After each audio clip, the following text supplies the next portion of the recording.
되길 원합니다. 다니엘서 1장의 말씀인데 사실 다니엘서에서 전체를 관통하고 있는 주제가 있습니다. 그것은 뭐냐면 바로 선을 위해서 모든 일을 행하시는 하나님의 주권이 다니엘서를 관통하고 있어요. 그래서 하나님의 선하심, 하나님의 선하신 역사, 이것을 위해서는 하나님의 주권으로 말미암아 할 수 있는 모든 것을 다 하신다라는 이 주제가 관통하고 있습니다. 그래서 하나님께서는 다니엘서에서 어떤 바벨론이나 바사나 이런 강대국 같은 거대한 존재들, 이것뿐만 아니라 여기 오늘 본문에 나오는 이제 다니엘 그리고 친구들 같이 10대 소년들의 사소한 삶도 개입하시고 주관하신다라는 거예요. 어떻게 보면은 아이들이 이제 여기 당시의 아이들 다니엘과 친구들은 한 10대 정도, 지금으로 보면 한 뭐 중학생 정도, 이 정도이기 때문에 굳이 성경에서 이 아이들의 삶을 막 조명할 필요는 없을 수도 있습니다. 그러나 하나님이 주목하신다는 이 사실을 우리는 기억을 해야 하는데, 왜 지금 1장에서 이 다니엘과 이 세 친구들을 얘기하면서 주목하고 조명하고 있느냐? 바로 이 다니엘과 세 친구들은 하나님의 택한 백성이다라는 것으로 말미암아 자신의 정체성을 이때부터 굳게 지키고 있는 모습을 볼 수가 있고, 우리가 잘 아는 대로 다니엘이 80에 이르기까지 이 정체성은 변함없이 지켜지고 있다는 것을 우리는 잘 알고 있습니다. 그래서 어려서부터도 하나님을 향한 이 믿음을 행동으로 기꺼이 보여주면서 이 포로 가운데 있으면서도 하나님의 능력과 선하심이 자신들의 삶을 통해서 증거되는 역사가 일어나게 되는 것이죠. 마찬가지로 예수를 구주로 믿는 우리 그리스도인들, 여기 계신 모든 분들도 예수 그리스도의 보혈로 구속되었고, 또 그리스도 안에서 정체성을 굳게 지키고 하나님의 은혜를, 그 사랑과 이 모든 것을 세상에 증거하도록 부르심을 받은 자임과 동시에 이 땅을 살아가는 순례자, 이 땅 언젠가는 그 본향으로 나아갈 그 삶의 길을 나아가는 사람이다라는 것. 또 마치 이 세상에서 이 다니엘과 세 친구들처럼 포로와도 같이 살아가는 사람들이라는 이러한 정체성을 기억하면서 하루하루를 살아가야 합니다. 그래서 오늘 이 현대 사회의 상징이라고 한다면 바벨론이라고 이렇게 상징적으로 말을 할 수가 있는데, 그러한 세상 가운데에서 살아가는 우리가 동일한 그러한 바벨론 시대에 살아가고 있었던 다니엘과 이 세 친구들의 삶과 이 마음과 이 모든 가치관, 이것을 통하여서 우리는 어떻게 살아가야 하는가, 또 나의 삶을 향한 하나님의 뜻은 무엇인가, 또 나의 가정을 향한 하나님의 뜻은 무엇인가, 또 내가 속한 공동체를 향한 하나님의 뜻은 무엇인가를 살펴보면서 깨달으면서 살아가기 힘들지만, 표현하기 힘들 정도로 치열한 삶을 살아가고 있지만, 그럼에도 불구하고 이 삶을, 주어진 삶을 순종함으로 기꺼이 살아가는 우리 모두가 될 수 있기를 주님의 이름으로 축복합니다. 자, 오늘 몇 가지를 좀 살펴볼 텐데, 첫 번째는 믿음을 지켜나가는 삶을 살아가기 위해서 하나님이 우리에게 요구하시는 것이 있습니다. 그것은 바로 자신이 누구인지 기억하는 거예요. 내가 누구인가라는 이 질문 앞에 대답을 할 수가 있어야 된다는 것입니다.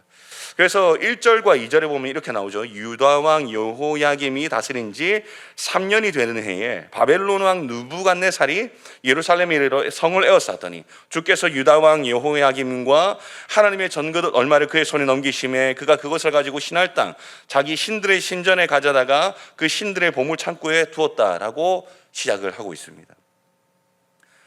이 시작을 보면 이 남유다가 바벨론의 지배를 받게 되는 이 과정이 굉장히 흥미롭게 시작이 되는 것을 볼 수가 있습니다.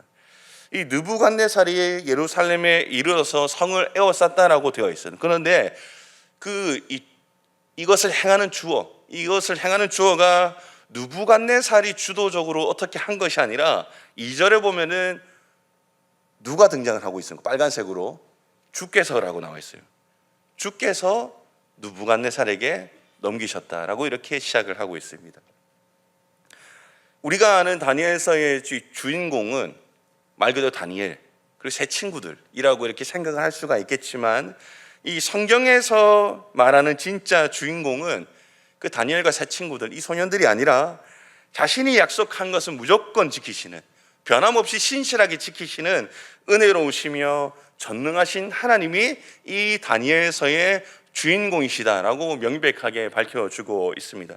그래서 다니엘과 세 친구들뿐만 아니라 많은 히브리 민족들, 이스라엘 백성들이 그들의 선택이 아니라 하나님의 주권적인 계획으로 인해서 바벨론이라는 이러한 그때 당시에 악의 상징이었던 이곳으로 이방 나라에 옮겨지게 되었다라는 것입니다.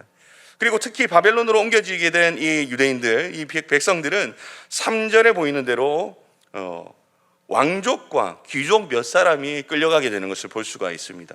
3절에 왕이 환관장 아스부나스에게 말하여 이스라엘 자손 중에서 왕족과 귀족 몇 사람이라고 말을 하고 있죠.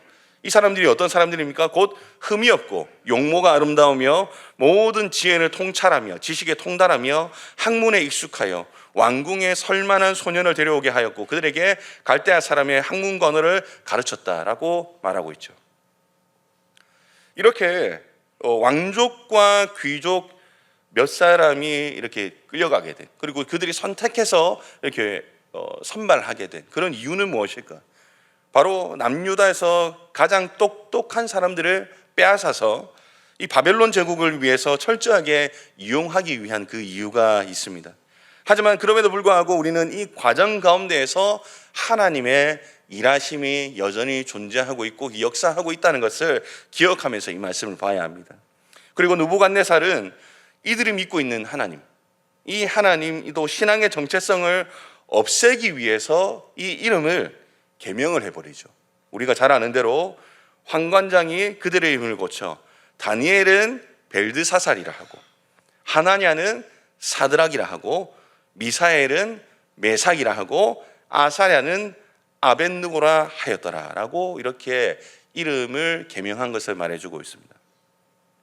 그런데 재미있는 사실은 우리가 그 새 친구들의 이름을 기억할 때 본명을 기억하는 게 아니라 바뀐 이름을 다 기억하고 있어요. 어떻게 해요? 사드락과 메삭과 아벳느고. 본명이 뭡니까 하면 잘 몰라요.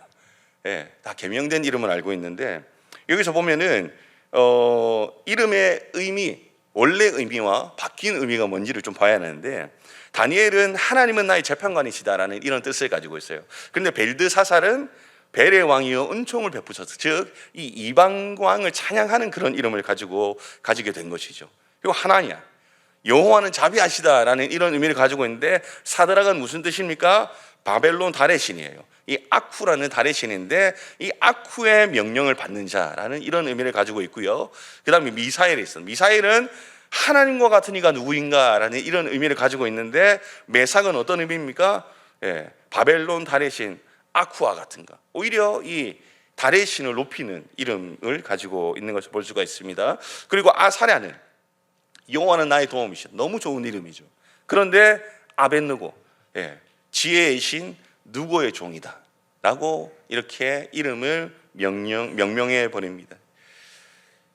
이 하나님이 왕이다, 이러한 정체성을 가진 히브리 민족의 신앙적인 정체성을 말살시키려는 의도를 가지고 있는 것이죠.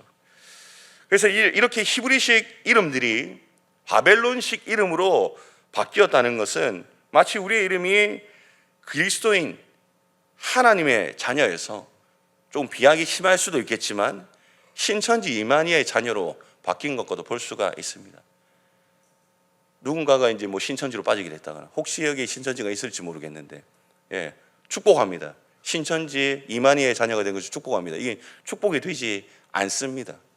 그만큼 이렇게 이름이 바뀌고 또 강제로 누군가가 당신은 뭐 이만희의 자녀이다 이러면 되게 기분이 나쁘고 그 사람 관계도 이상해지고 할 것으로 생각이 되죠. 그만큼 이름이 바뀌어지고 우리의 정체성이 바뀌어지고 가치가 바뀌게 된다는 것은 이 심각한 문제가 있다라는 것입니다. 그래서 우리가 이것을 통해서 기억해야 될 것은 뭐냐면은 하나님께서 바벨론으로 옮기셔서 이러한 상황에도 불구하고 이렇게 이름이 바뀌어지게 된 이런 심각한 상황에도 불구하고 다니엘과 그 친구들을 통해서 오히려 하나님께서는 이 승리의 빛을 드러내시기를 원하신다라는 것입니다. 그리고 이것이 무엇으로 가능한가? 그 다니엘과 세 친구들의 이름이 바벨론식으로 바뀌어도 하나님의 백성이라는 이 정체성을 확고하게 지킨 것으로 가능하다라고 성경은 우리에게 말을 해주고 있습니다. 그리고 이러한 정체성은 동일하게 우리에게도 존재하고 있습니다. 왜냐하면 예수님을 믿게 되면, 예수 그리스도를 영접하게 되고 내 삶의 주인으로 모시게 되면 우리의 정체성이 근본적으로 변하기 때문입니다. 그냥 교회 다니는 것, 교회 다니면서 사랑방 참여하고 이렇게 하는 것, 그 이상의 근본적인 변화가 우리에게 존재하게 됩니다. 하나님의 진노 아래에 있는 원수의 신분에서 하나님의 가족, 사랑받는 자녀의 신분으로 변화된 삶을 살아가게 되는 것이죠. 골로새서 1장 13절 14절에서는 이렇게 말씀을 하고 있습니다. 우리 함께 화면에 보이는 이 말씀을 함께 읽어볼까요? 시작.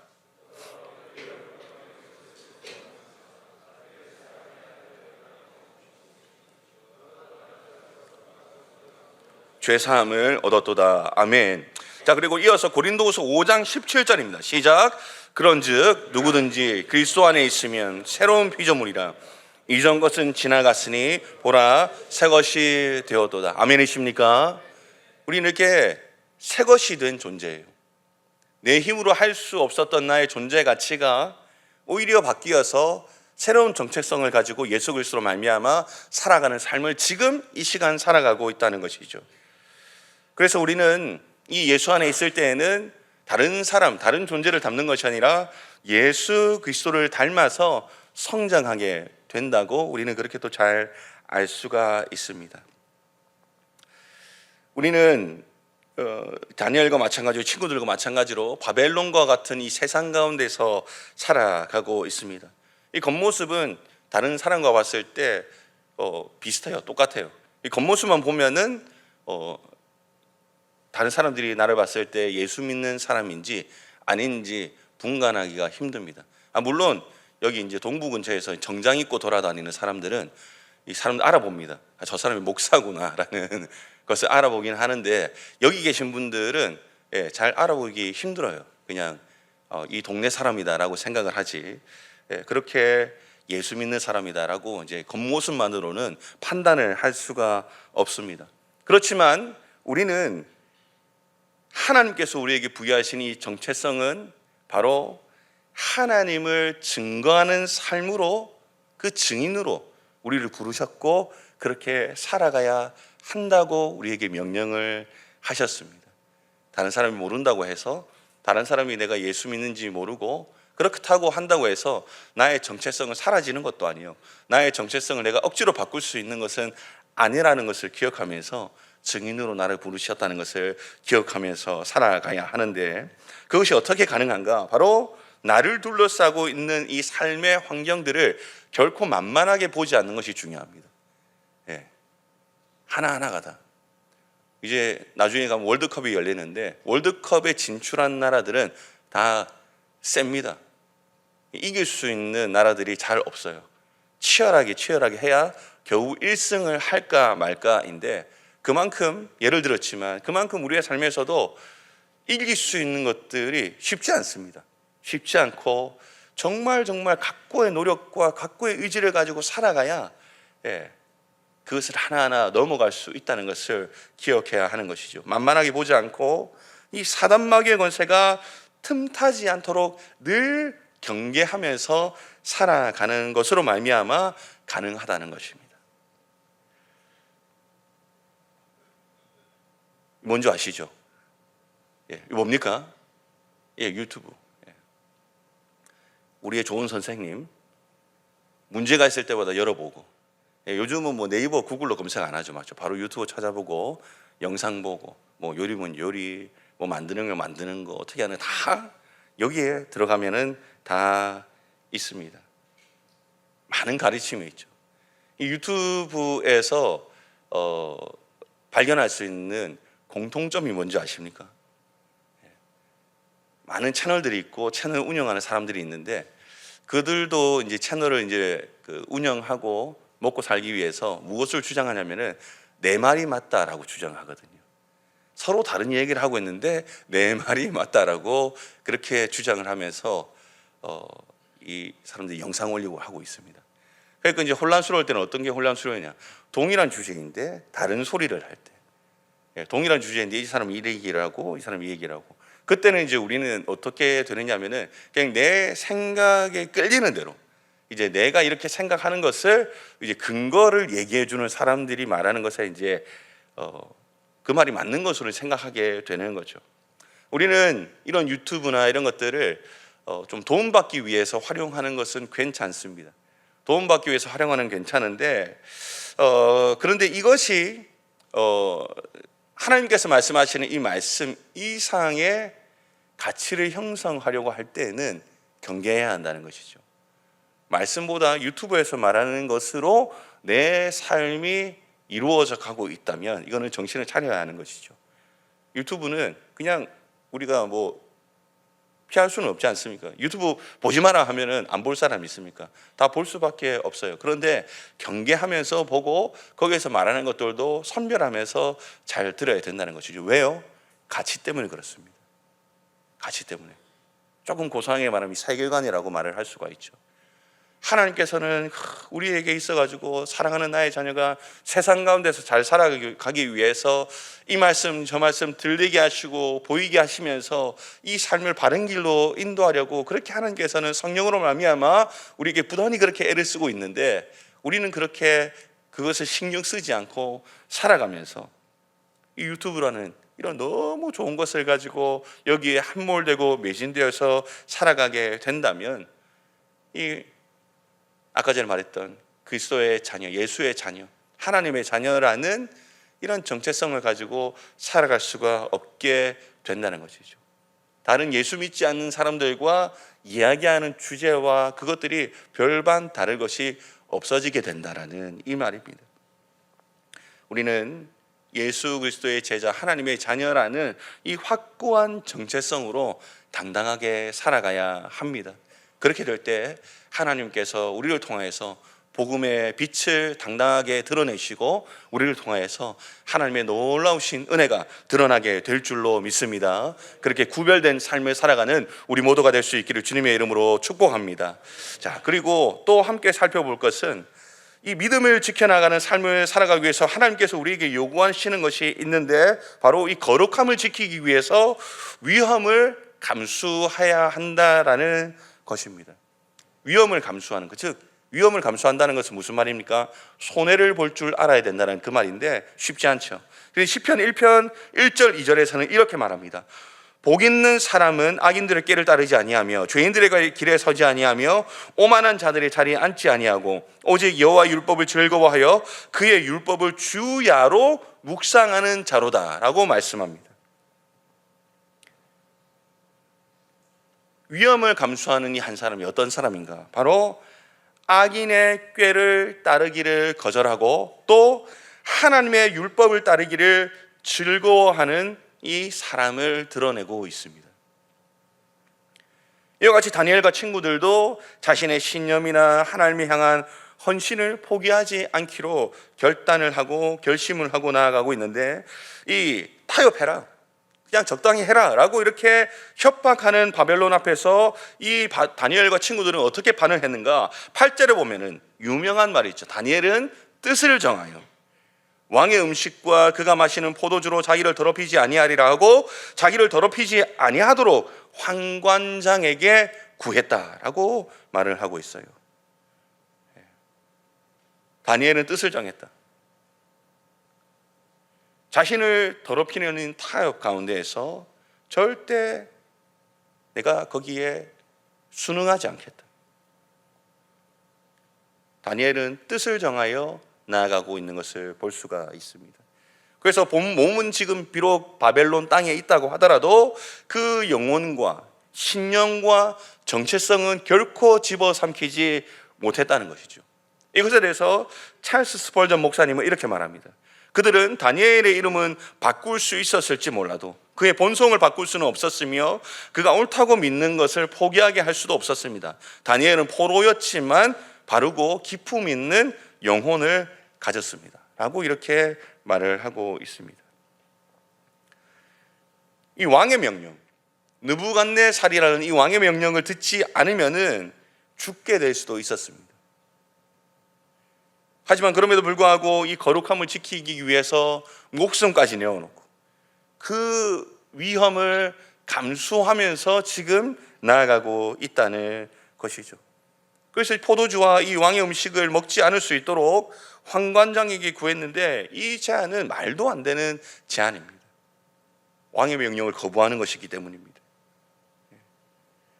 이 환관장이, 그리고 느부갓네살이라는 이 왕이 이 다니엘과 친구들을 잘 먹이고 하려는 그 이유는 아까 처음에 말했던 대로 그들 갖다가 소위 말해서 노가다를 시키고 이렇게 하려는 것이 아니라 그 똑똑한 머리를 이용해서 바벨론의 국익을 위해서 이 친구들을 이용하려고 했기 때문에 늘 건강해야 했습니다. 그러니까 잘 먹이고 잘 키워서 잘 자라게 하려고 하는 그 뜻이 숨겨져 있는 것이죠. 이 좋고 기름진 음식, 이것을 먹지 않으면은 얼굴이 좋지 않게 되고 초췌해지는 것 때문에, 그러니까 아마 이렇게 말을 하고 있는 것 같습니다. 요즘과는 다르죠. 요즘은 어떻게 해요? 먹는 것보다 어떻게 하면 뺄 수 있을까, 덜 먹을 수 있을까, 이것을 고민하는데 오늘 성경에서는 오히려 먹지 않게 되면은 초췌해질 수 있기 때문에 이제 먹이고 있다는 것을, 그 배경을 볼 수가 있습니다. 10절에 보면 이렇게 말하죠. 환관장이 다니엘에게 이르되 내가 내 주 왕을 두려워하노라. 그가 너희 먹을 것과 너희 마실 것을 지정하셨거늘 너희의 얼굴이 초췌하여 같은 또래의 소녀들만 못한 것을 그가 보게 할 것이 무엇이냐. 그렇게 되면 너희 때문에 내 머리가 왕 앞에서 위태롭게 될 것이다. 지금 말하는 것은 뭡니까? 너희들 때문에 내까지 죽을 수도 있다라는 것을 지금 환관장은 말을 하고 있습니다. 그런데 이 와중에 다니엘은 역으로 제안을 하고 있어요. 12절 13절에서 청하오니 당신의 종들을 열흘 동안 시험하여 채식을 주어 먹게 하고 물을 주어 마시게 한 후에 당신 앞에서 우리의 얼굴과 왕의 음식을 먹는 소년들의 얼굴을 비교하여 보아서 당신이 보는 대로 종들에게 행해라. 다니엘이 이렇게 제안한 이유는 무엇입니까? 이 거룩함이라는 것이 목숨보다 더 소중했다는 것이고, 이것은 하나님의 능력을 믿지 않고서는, 신뢰하지 않고서는 불가능한 행동이다라는 것을 우리는 알 수 있습니다. 이것에 대해서 한 목사님이 이렇게 말합니다. 그리스도인인 우리는 모두 세상 방식으로 살아가도록 유혹하는 것에 신경 쓰지 말고 하나님의 방식대로 살아가는데 전념해야 한다라고 말씀을 하고 있습니다. 하나님의 방식대로 살아가는 것이 무엇입니까? 바로 하나님이 우리의 삶을 돌보아 주실 것이라는 이 굳건한 신뢰 가운데 있는 것입니다. 하나님의 능력이 있으시기 때문입니다. 내가 타협하지 않고, 나는 타협을 해야 잘 살아갈 수 있다고 생각하지만 하나님의 뜻은 거기 있지 않고 오히려 나의 능력을 믿어라, 나의 능력을 신뢰하라, 너의 삶을 인도해 나가는 나를 신뢰해라 라고 지금 그렇게 우리에게 요구하시고 말씀하고 있다는 것이죠. 내 상황이 어디에 놓여 있는가, 이것이 아니라 내가 하나님을 신뢰하는 것, 이것이 중요하지 않겠습니까? 이 다니엘과 제 친구들처럼 이 목숨이 위태로운 이러한 위험한 상황과도 불구하고 하나님께서 주신 정체성과 믿음을 지키면서 나아갔듯이 우리 모두도 그렇게 지키면서 살아가는 삶을 살아갈 수 있기를 주님의 이름으로 축복합니다. 또 하나 볼 수 있는 것은 우리가 어떻게 살아가야 하는가, 또 하나님께서 요구하는 것이 무엇인가, 바로 하나님의 은혜를 증거해야 한다라는 것이에요. 17절을 보면 하나님이 이 네 소년에게 학문을 주시고 모든 서적을 깨닫게 하시고 지혜를 주셨으니 다니엘은 또 모든 환상과 꿈을 깨달아 알았다라고 말씀을 하고 있습니다. 여기서 이제 학문은 지식을 말합니다. 지식, 하나님이 솔로몬에게 주셨던 그 지식입니다. 그리고 모든 책에 대한 이해력을 주시고 지혜를 주셨는데 역시 솔로몬에게 허락하셨던 것과 동일한 것을 볼 수가 있습니다. 모든 것을 깨달을 수 있는 지혜와 지식을 허락해 주셨던 것이죠. 그래서 이제 이 지혜자라고 불린 이 박수와 술객의 집단이 우두머리로 세워지게 된 것인데, 그리고 17절에 중요한 것은 이 모든 지혜와 지식, 이 총명의 근원은 하나님에서부터 왔음에 우리는 기억을 해야 합니다. 이 다니엘을 공부한 것은 이 이방의 지식, 이것에 관한 것들이었지만 다니엘과 또 친구들은 하나님이 주신 지혜와 지식으로 행하는 사람들이고 또 이방 땅에서도 여호와 하나님을 굳게 믿음을 지키면서 살아가고 있다는 것이죠. 그렇다면 우리는 어떻게 살아가야 하는가? 이 땅 가운데서 바벨론과 같은 이 세상을 어떻게 살아가야 하는가? 하나님의 관점으로 바라보고 하나님의 관점에 따라서 행동할 수 있는 이 능력으로 살아가야 하는 것 아니겠습니까? 하나님께서 주신 마음, 하나님께 주신 생각, 깨달음, 이것이 그냥 생각에만 머문다면 우리는 증거하는 삶을 살아갈 수가 없습니다. 내가 정말 하나님 앞에서 은혜를 받은 자이고 정말 내가 구원을 경험한 자이다 라고 한다면 우리는 증거하는 삶을 살아가야 합니다. 증거하고 전하는 삶을 살아가야 합니다. 제가 읽은 책에서 전도에 관한 책인데 우리는 영혼을 위해서 기도할 수 있다고 얘기를 한다고 해요. 충분히 영혼을 위해서 기도하는 것은 너무나도 중요하다고 그 책에서 이야기를 하고 있는데, 그런데 나가서 전하지 않는다면 아무 소용이 없을 수도 있다라고 그 책에서는 전도에 대해서 이렇게 말을 하고 있습니다. 비단 지금 사랑방 전도 축제이기 때문에 이런 얘기를 또 하는 것도 아닙니다. 이것은 우리의 삶의 이 정체성을 위해서 말씀을 드리는 것입니다. 한번 돌아보기를 원합니다. 내가 지금 그렇게 움직이고 있는가? 내가 이 정체성을 굳게 지키면서 움직이고 있는가? 아니면 그냥 은혜를 받은 자로서 그냥 거기에 머물러서 가만히 있는 삶을 살아가고 있는가? 네가 살아가는 삶에서 이 정체성을 지키기 위해서는 내가 그냥 가만히 있어야겠다. 내가 감당할 수 없으니 가만히 있어야겠다. 이것은 사실 하나님께서 원하시는 것이 아닙니다. 다니엘과 새 친구들의 이 삶의 모습을 우리에게 보여주면서 하나님께서 조명해 주시면서 말씀하시는 것은 너희도 이와 같은 삶을 살아가라. 이것에 대해서 부딪힘에 있어서도 하나님의 능력을 믿으면서 살아가라. 그리고 너가 정말 그 은혜를 받은 자이면은 은혜를 증거하는 삶, 은혜를 나타내는 삶을 살아가라. 이러한 하나님의 은혜의 증거가 어디서 나타나야 합니까? 나의 직장에서 가능해야 합니다.